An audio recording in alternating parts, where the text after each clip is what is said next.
Hello dear student, which chapter we are starting? We are starting how do organism reproduce. Organisms reproduce. Okay, which class? Class 10 biology. In preview video we are discussing about what is reproduction, type of reproduction, and reproduction occur in flowering plant. Okay, so the little one topic, that is pollination, is not completed. So today we are first discussing about pollination. After that we are discussing about the sexual reproduction in human being. If we talk about pollination, the transfer of pollen grain from the anther of stigma to the stigma of carpel is called pollination. Pollination एक ऐसी process होती है जिसके अंदर pollen grain जो होता है वो क्या होता है, एंथर स्टेमन जो होता है उसके एंथर और स्टिग्मा से होते हुए कार्पल तक पहुंचने की प्रोसेस को पॉलिनेशन कहा जाता है. मतलब पोलन ग्रेन का एक तक पहुंचने की process, that is called pollination. Generally pollination are two type, self pollination and cross pollination. Self pollination when the pollen grain from the anther of flower are transferred to the stigma of same flower. अगर pollen grain उसी flower के stigma के ऊपर जाके गिर जाते हैं, that is called self pollination.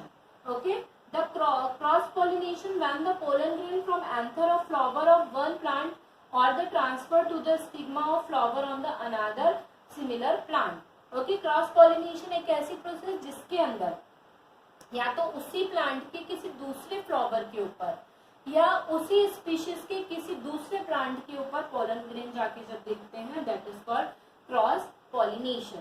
Cross pollination is occur by some features. Which type of feature? Like with the help, cross pollination occur with the help of wind, with the help of water, with the help of insect, etc. Okay, they are the main factor which influence the cross pollination. Okay, जैसे कोई insect किसी flower के ऊपर जाके बैठा है, then उसके बाद वो किसी दूसरे प्लांट के ऊपर जाके बैठा है, तो वहां पे अपने पोलन ग्रेन्स को क्या कर देता है, छोड़ देता है. इसे कहा जाता है pollination. Okay, now we are discussing about the next topic. Our next topic is germination of seed. Okay, if we talk about the germination of seed, so what is germination of seed? Germination is a process in which the dormancy period has been broken down and the seed are ready to grow. That is called germination. Okay, the beginning of growth of seed is called germination. The beginning मतलब क्या होना, the beginning of the growth of the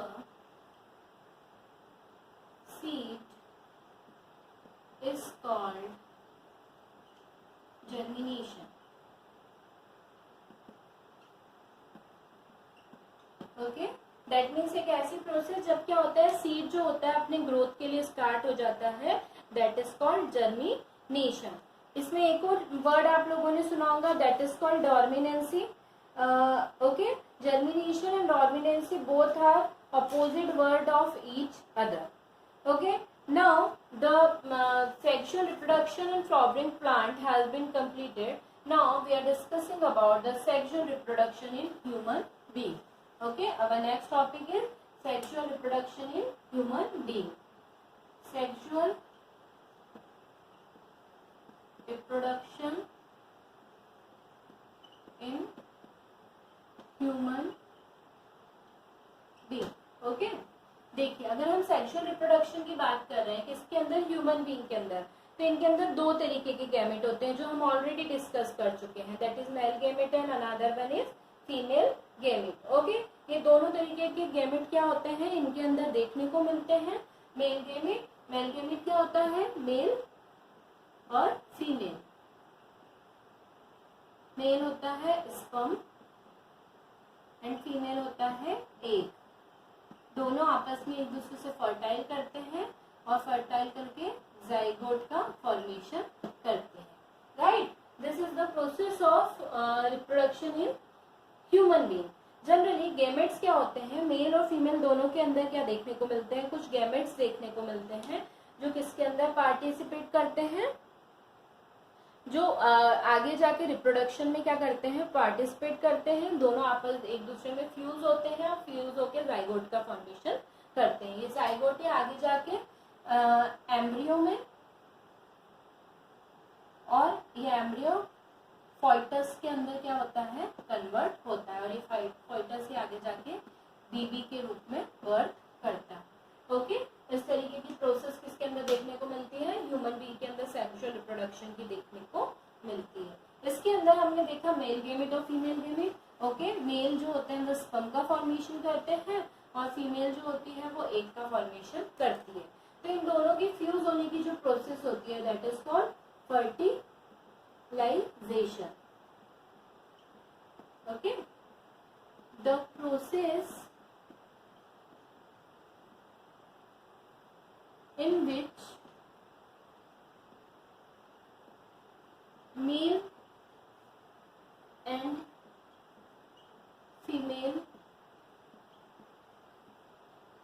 gametes fuse together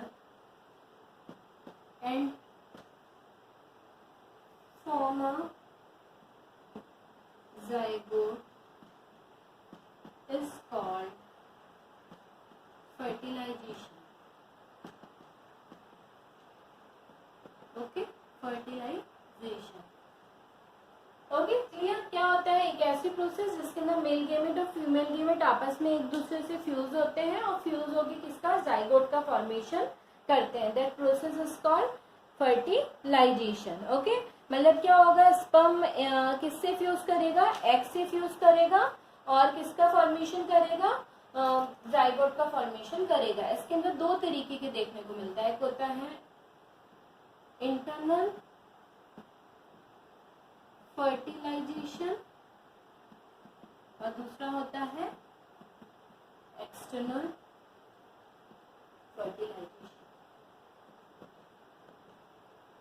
C class, आप ये जो topic मैं आपको पढ़ा रही हूँ sexual reproduction in human being, ये क्लास 8th में भी है। अगर आपको इसके कुछ बेसिक्स समझ में नहीं आते हैं तो आप क्लास 8th जो है उनकी वीडियोस देख के भी अपने छोटे छोटे डाउट्स को क्लियर कर सकते हैं, क्योंकि आप ये वाला टॉपिक आपने क्लास 8th के अंदर भी ऑलरेडी पढ़ रखा है। और अगर आप इसको बहुत ज़्यादा डिस्क्रिप्शन में पढ़ना चाहते हैं तो आप क्लास 12th के वीडियो को भी देख सकते हैं। Okay class, so we are talking about internal fertilization and external fertilization. Internal fertilization, that fertilization which occur inside the female body. Okay, इस तरीके का किसके अंदर देखने को मिलता है, फीमेल बॉडी के अंदर देखने को मिलता है। किसके अंदर देखने को मिलता है, ह्यूमन बीइंग के अंदर ये देखने को मिलता है। External fertilisation which occur outside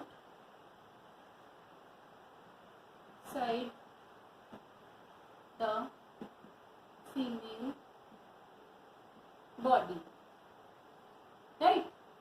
For example, frog.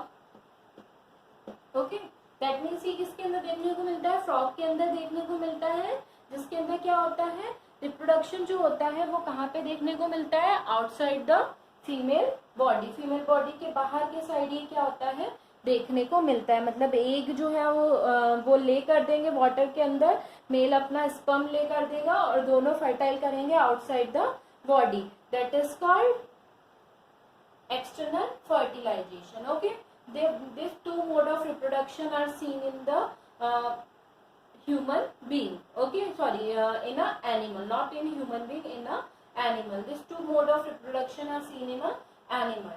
So advantage of sexual reproduction. If we talk about the advantage of sexual reproduction, Sexual reproduction has many advantage over the asexual reproduction. In a asexual reproduction, the offspring are almost identical to their parent because of they have the same gene as their parent. So much genetic variation is not possible in the sexual reproduction.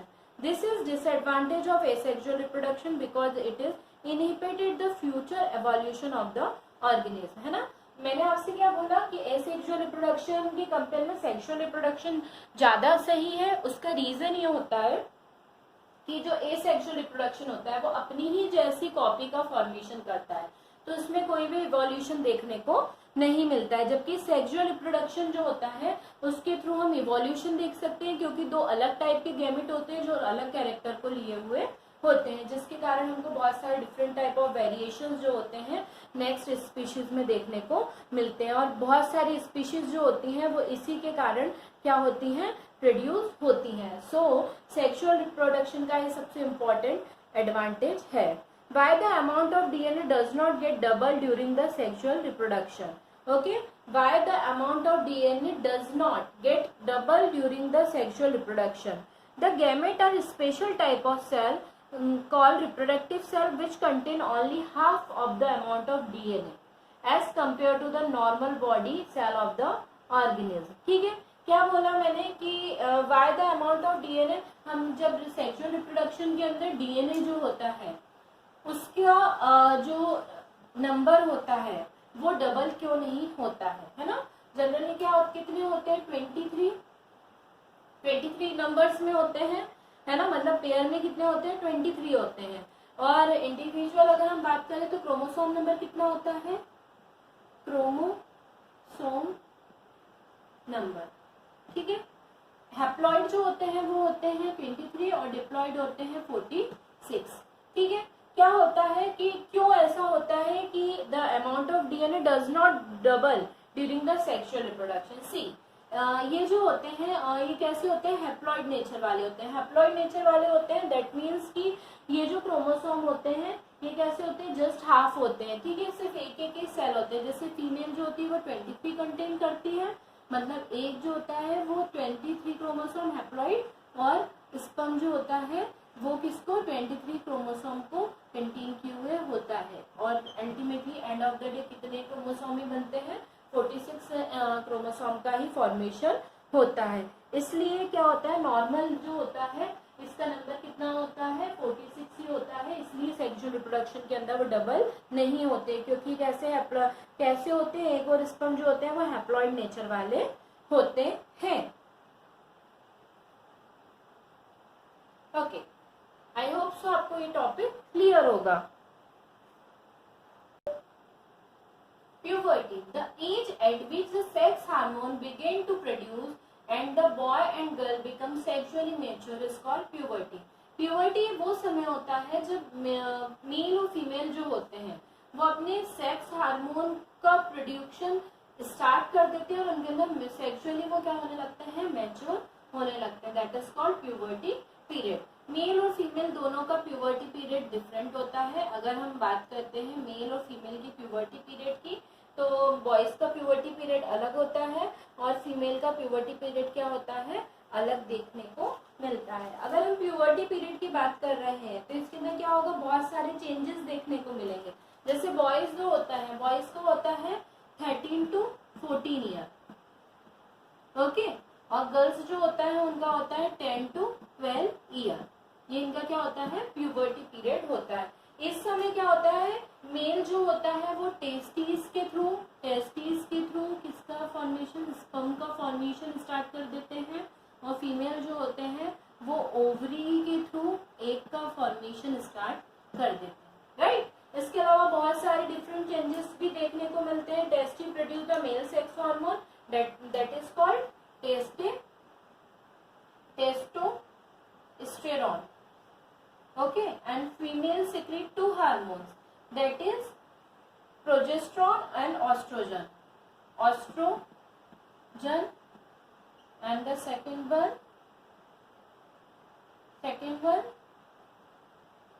progesterone. Okay, oestrogen and progesterone, दो hormone secrete करती है female और एक hormone secrete करता है mail. तो अगर हम इसकी बात करते हैं तो बहुत सारे चेंजेस देखने को मिलते हैं प्यूबर्टी पीरियड में, किसके अंदर, मेल के अंदर और फीमेल के अंदर। What was the changes occur in the boys? The hair grow under armpit, the puberty region between the thigh, hair also grow other part of the body like chest, face, etc. Body become more muscular due to the development of muscles, voice deeper and chest shoulder broader. The penis and testes become large and the testes start to make a sperm. The feeling and the sexual drive associated with the adulthood begin to develop. All these changes in the boys brought about by the male sex hormone that is called testosterone. ये सारे change किसके कारण देखने को मिलते हैं? Testosterone के कारण देखने को मिलते हैं। The various changes which occur in the girls at the puberty are hair grow under the armpit, pubic region broader, mammary gland develop and enlarge, the hip broad, extra fat is deposited in the various part of the body like hips and thighs, fallopian tube and uterus, vagina enlarge, ovaries start to release egg, menstruation start, feeling and the sex drive associated with the adulthood begin to develop. All these changes in girls brought about by the female sex hormone that is called estrogen and progesterone made in the ovary. Okay ये दोनों hormone जो होते हैं इनके कारण ये सारे changes female body के अंदर देखने को मिलते हैं। Okay that is called puberty period. I hope so आप लोगों को क्लियर होगा what is puberty period. In next class we are discussing about the next topic and our next topic is the human reproductive system. Human reproductive system. Human reproductive किसकी बात करेंगे हम? Male reproductive system, male reproductive system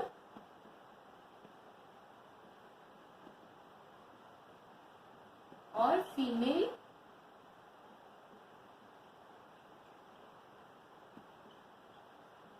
reproductive system. Okay student, इसके बारे में हम next class के अंदर डिस्कस करने वाले हैं। Have a nice day students.